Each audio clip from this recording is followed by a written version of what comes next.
तो अब इस वेव ने यह साबित कर दिया है कि जब बालू यानी रेत जब उड़ी है तो लाशें उभर कर सामने आ गई, जब पानी थमा है तो नदियों में लाशें सड़ने लगी, दिखने लगी। तो इस वेव ने यह साबित कर दिया है कि आने वाला वेव आपके लिए कितना घातक होगा। शायद आपके घर में से लाशों की बात सड़कों पर आएगी। छूट मिलती है वहाँ पे भी वो बनिया ने कंप्लेंट कर दिया कि डी-मार्ट 24 घंटा खुला रहता है, पर 24 घंटा खुला रहने का तो ये लोगों को ही फायदा था ना कि वहाँ गर्दी नहीं होती थी, तो सामान सस्ता मिलता था। आपने डी-मार्ट बंद करा के बनिया लोग ने महंगाई बढ़ा दिया, तो ये बात कहीं ठीक नहीं। सरकारों को देखना पड़ेगा, जिसने लूटा है उसके लाइसेंस जब्त करने पड़ेंगे, क्योंकि काम धंधा करने वाले तो बहुत सारे लोग हैं, चाहे घर में से व्यापार करे, पर ये जो बनिया का एसोसिएशन है वो गलत है। हमने बनियों के लिए भी बोला था, पर आज बनिया कहीं ना कहीं गलत है। मेडिकल डिपार्टमेंट को लाइसेंस मिल गया है तो वो लाइसेंस का गलत उपयोग कर रही है। यानी कोरोना काल में योद्धा बनने का नाम तो चाहिए उन्हें, और इसी योद्धा का सर्टिफिकेट के सहारे वो जो है बिल्ला लटका के घूमते हैं ताकि पुलिस वाले भी उनको नहीं रोकते, भाई कौन है, मेडिकल वाला है, मेडिकल डिपार्टमेंट का है। इसका बहुत अर्जेंट है जाना, इसका घूमना जरूरी है, इसका जाना जरूरी है। यानी उनको जो बिल्ला मिलता है उस बिल्ले का इस्तेमाल तो कर रहे हैं, सरकार से फायदा उठा रहे हैं, साथ में जनता से भी फायदा उठा रहे हैं। कहीं से भी समाज सेवा नहीं है, ये भक्षक के रूप में नजर आए कोरोना काल के लिए। जो अल्ताफ भाई आपने कहा 50 से 60% मार्जिन है, ये हम सब जानते हैं, क्योंकि ये मेडिकल और ये डॉक्टर्स जो धंधा करते हैं उनको कंपनियां फॉरेन की ट्रिप देती है, और 60% मार्जिन कोई कम नहीं होता। ये लोगों की ज़िंदगी से खेलना है, क्योंकि लोगों के पास पैसे नहीं और आप 60% मार्जिन ले रहे हो। कहीं ना कहीं सरकार को इसके ऊपर देखना पड़ेगा, इसके मार्जिन के ऊपर ध्यान रखना पड़ेगा, और ये कंपनी को भी ध्यान रखना पड़ेगा, जो बड़ी बड़ी कंपनी है, कि आप फॉरेन ट्रिप देते हो, उनको कोई ना कोई फैसिलिटी देते हो। ये बात भी ठीक नहीं है। आप गरीबों से खेल रहे हो और एक मजबूर से खेल रहे हो, ये बिल्कुल बात सही नहीं है। मेडिकल डिपार्टमेंट को कफन की घोटाला कर रहा है वो भी इंसान है, जो लकड़ियों का घोटाला कर रहा है वो भी इंसान है, एम्बुलेंस वाला 4 किलोमीटर के लिए भी 50,000 रुपया मांगता है वो भी इंसान है, मेडिकल वाला जो है कि 20 रुपए की दवाई का 200 रुपये लेता है वो भी इंसान है। यानी जहां देखो जिधर देखो इस कोरोना काल में हाहाकार मचा हुआ है। किसी के घर में मातम है तो कोई जश्न मना रहा है 200 रुपये कमा। आप देख रहे हैं इंकलाब न्यूज लाइव, जो हमेशा सच को रखे आगे। नमस्कार दोस्तों, आप देख रहे हैं इंकलाब न्यूज। मैं फारूक शाह, साथ में अल्ताफ तिवारी। दोस्तों आज चर्चा करेंगे वसई विरार ही नहीं, पूरे भारत की बात कर लेंगे। थोड़ी सी बात हम करेंगे कि ये सेकेंड लॉकडाउन के दौरान क्या क्या असुविधाएं हो रही हैं और क्या क्या लोगों को तकलीफ़ें हो रही हैं और कौन कौन से लोग इस लॉकडाउन का बेनिफिट उठा रहे हैं। सबसे पहले तो मैं बात करूंगा, लोगों को थोड़ी सी टिप दूंगा।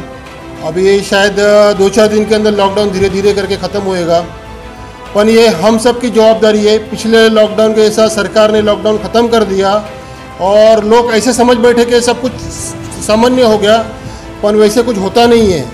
और सरकार तो जो लॉकडाउन है, और सरकार भी कंटाल गई है कि लोगों का काम नहीं है करके लॉकडाउन हटा रही है, पर ये सब हमारी जवाबदारी है। जब तक कोई काम ना हो तब तक बाहर ना निकले, और मास्क लगा के निकले, हो सके तो डबल मास्क पहन के निकले, क्योंकि ये फर्स्ट सेकेंड और थर्ड वेव भी आ सकती है, ऐसे लोगों का कहना है। तो ये हम सब की जवाबदारी है कि थर्ड वेव जो आए, और इस जो सेकेंड वेव में हमारे इर्द गिर्द के बहुत सारे लोग ऑफ हो गए हैं। और हमने एक इंडिया का बहुत बड़ा तमाशा देखा। हमने देखा कि शमशान घाट के ऊपर भी लोगों ने मुर्दा जलाने के लिए झगड़ा देखा। हमने दरिया के अंदर डाला हुआ लाशें देखी, और हमने बहुत कुछ शर्म से हमारी जो झुक गए हम लोग, और हमारे घर में से और हमारे आजू बाजू से बहुत सारे लोग चले गए। तो हमारी ये कोशिश होगी कि थर्ड वेव में ये सरकार की नहीं, और ये हमारी जवाबदारी होगी कि हम इसको किस तरह से हैंडल करते हैं।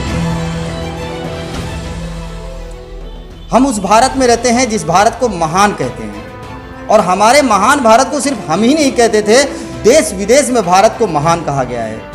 बड़े बड़े किताबों में बड़े बड़े योद्धाओं ने, देश की दुनिया के तमाम लोगों ने भारत को महान शब्द से नवाजा है। लेकिन उस भारत के अंदर हम रहने वाले हैं, और आज सेकेंड वेव में हमने वो हालात देखे हैं कि हम अपनी दुर्दशा को बयान करते हुए भी शर्म महसूस करते हैं। हमारे लोगों के लाशें नदियों में सड़ रही थी, समुद्र किनारे रेतों में खुली पड़ी हुई हैं, जगह जगह दफनाने के लिए जगह नहीं है तो जलाने के लिए जगह नहीं है, जलाने के लिए लकड़ियां नहीं हैं। ऐसे तमाम हालात हमने देखे हैं। और कहीं न कहीं दूर दूर तक देखा जाए तो इसकी जिम्मेदार अगर सिर्फ सरकार को ही बनाते हैं तो सरकार कौन है? सरकार की जिम्मेदारी कितनी है और सरकार के बीच में कौन है। काला बाजारी के मामले की बात की जाए तो क्या सिर्फ सरकार ही जिम्मेदार होती है? सरकार के बीच में जो लोग पैदा हैं, जो लोग बैठे हुए हैं, वो तो आम इंसान ही है। कई तरह के ऐसी बातें हैं जिसमें कि दोषी कौन है, दोषी कौन है? अगर दोषी देखा जाए तो इंसान है। मर रहा है इंसान और लूट रहा है इंसान। मरने वाला मर रहा है, लूटने वाला लूट रहा है, और लोग उम्मीद लगाए हुए हैं कि प्राकृतिक कुछ हमारे ऊपर रहम कर दे। प्राकृतिक रहम कैसे करेगी? जो कफन की घोटाला कर रहा है वो भी इंसान है, जो लकड़ियों का घोटाला कर रहा है वो भी इंसान है, एम्बुलेंस वाला 4 किलोमीटर के लिए भी 50,000 रुपया मांगता है वो भी इंसान है, मेडिकल वाला जो है कि 20 रुपए की दवाई का 200 रुपये लेता है वो भी इंसान है। यानी जहां देखो, जिधर देखो, इस कोरोना काल में हाहाकार मचा हुआ है। किसी के घर में मातम है तो कोई जश्न मना रहा है 200 रुपये कमा के। अभी मैं बात ऐसा करूँगा, सरकार ने जिसको काम धंधा करने का मौका दिया हुआ है, बहुत सारे लोग हैं इसमें। एक मेडिकल वाले हैं, किराने वाले हैं, और बहुत सारे सरकारी डिपार्टमेंट भी है जिनको बहुत छूट दी है, और उनको कोई इस लॉकडाउन से कोई फ़र्क नहीं पड़ा है और उनका बिजनेस बढ़ा हुआ है। तो मैं सरकार को एक छोटी सी आइडिया दूंगा। मैं ये आइडिया देने के लिए बहुत छोटा हूँ, कोई मेरा बहुत बड़ा दिमाग नहीं है, पर जिसको आपने छूट दिया है उसने तो लूट लिया है। तो सरकार को थोड़ा सा मैं बताऊंगा, जिसको आपने लाइसेंस दिया हुआ है काम धंधा करने के लिए, तो वो 1 रुपये की चीज़ का 2 रुपये ले रहा है। और मेडिकल वाले में आप सब लोग जानते हैं, मेडिकल को 50 से 60% मार्जिन है, और हॉस्पिटल वाले जो अपनी हॉस्पिटल में एक मेडिकल लगाते हैं, जितना चार्ज हॉस्पिटल का होता है उससे ज़्यादा चार्ज दवाई का होता है। यानी 4 आने की दवा 1 रुपये में देते हैं लोग। तो सरकार का कहीं ना कहीं ये जवाबदारी है, आपने किसको लाइसेंस दिया है उसको एक थोड़ा सा सीमित कर दो कि आप 5% के ऊपर नहीं ले सकते हो, क्योंकि बहुत सारे जनों का काम धंधा नहीं है, उसी के ऊपर ये लूटफाट चालू है। 1 रुपये का माल 2 रुपये में डबल। जो बनिए लोग हैं, और बनिए लोग ने जाकर एप्लीकेशन लगाया, जहां हम लोग को एक छूट छाट मिलती थी, डीमार्ट के अंदर जाके हम लोग ले, थोड़ा सा सामान हम लोग को सुविधा मिले, और बनिए को छूट मिलती है। वहाँ पे भी वो बनिए ने कंप्लेंट कर दिया कि डीमार्ट 24 घंटा खुला रहता है। पर 24 घंटा खुला रहने का तो ये लोगों को ही फायदा था ना, कि वहाँ गर्दी नहीं होती थी, सामान सस्ता मिलता था। आपने डीमार्ट बंद करा के बनिए लोग ने महंगाई बढ़ा दिया। तो ये बात कहीं ठीक नहीं। सरकारों को देखना पड़ेगा, जिसने लूटा है उसके लाइसेंस जब्त करने पड़ेंगे, क्योंकि काम धंधा करने वाले तो बहुत सारे लोग हैं, चाहे घर में से व्यापार करे, पर ये जो बनिए का एसोसिएशन है वो गलत है। हमने बनियों के लिए भी बोला था, पर आज बनिए कहीं ना कहीं गलत है। मैं बताना चाहूँगा कि लाइसेंस इसलिए मिलता है कि जो लिमिट के अंदर काम करे।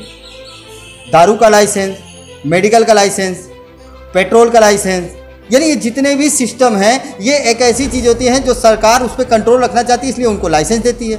और लाइसेंस देने का मतलब ये नहीं होता है कि आप लाइसेंस धारक हैं तो आप उसका गलत उपयोग करें। मैं आपको बताना चाहूँगा कि जैसे मेडिकल हो गया, अभी हालात ऐसे हैं कि कोई भी मार्केट खुल नहीं रहा, लोकल लोग जो है कोई काम नहीं कर पा रहे, तो लोगों के पास पैसे कम हैं, और कम पैसे में लोग एडजस्ट करके चलना चाहते हैं कि ये लॉकडाउन कब तक रहेगा, ये हालात कब तक रहेगा, तो थोड़े कम में हम चलें। अब उसमें मेडिकल डिपार्टमेंट ने जो मनमानी की है, यानी जो दवाओं पे डिस्काउंट होना चाहिए वो भी डिस्काउंट नहीं है, और ऊपर से वो दवा मिल नहीं रही है तो और महंगा मिलेगा। लोग अपने क्षेत्र को छोड़ के दूसरे क्षेत्र में जा नहीं सकते, क्योंकि लॉकडाउन का दौर है, तो क्या करेंगे दूसरी जगह जा करके, गाड़ी का भाड़ा डबल। तो लोग मजबूरी है, जो अपने नज़दीक में मेडिकल है या जिस जगह हॉस्पिटल में है वहाँ जो मेडिकल है वहीं से दवा लेंगे, और वही लाइसेंस का फ़ायदा वो उठाते हैं। 50 से 60% मार्जिन है, ये हम सब जानते हैं, क्योंकि ये मेडिकल और ये डॉक्टर्स जो धंधा करते हैं उनको कंपनियां फॉरेन की ट्रिप देती है, और 60% मार्जिन कोई कम नहीं होता। ये लोगों की ज़िंदगी से खेलना है, क्योंकि लोगों के पास पैसे नहीं, और आप 60% मार्जिन ले रहे हो। कहीं ना कहीं सरकार को इसके ऊपर देखना पड़ेगा, इसके मार्जिन के ऊपर ध्यान रखना पड़ेगा, और ये कंपनी को भी ध्यान रखना पड़ेगा, जो बड़ी बड़ी कंपनी है, कि आप फॉरेन ट्रिप देते हो, उनको कोई ना कोई फैसिलिटी देते हो। ये बात भी ठीक नहीं है। आप गरीबों से खेल रहे हो और एक मजबूर से खेल रहे हो, ये बिल्कुल बात सही नहीं है।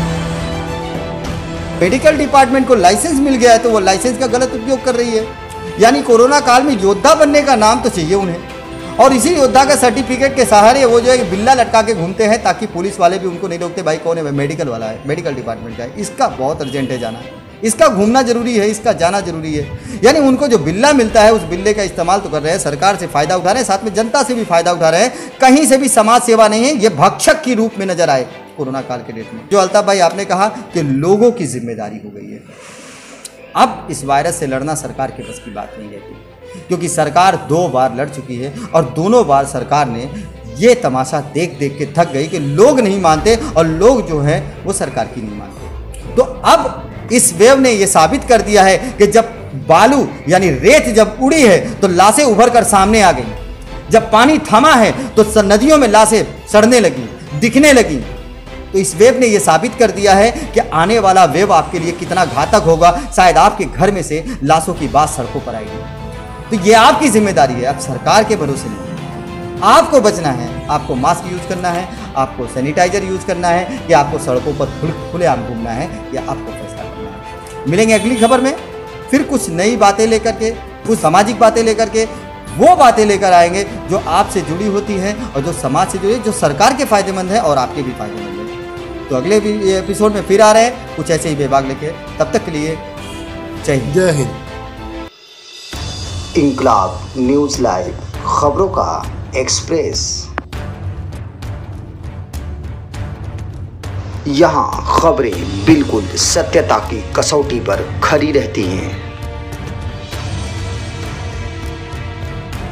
यहाँ सिर्फ और सिर्फ खबरें रहती हैं, मसाले नहीं।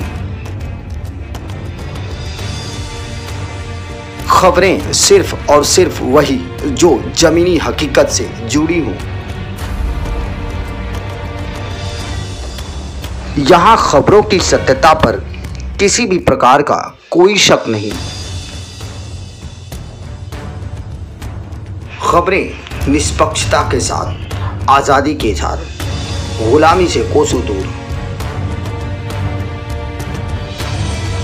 लाखों मीडिया पार्टनर के साथ एक विशाल जनसमूह। आप देख रहे हैं इंकलाब न्यूज लाइव, जो हमेशा सच को रखे आगे।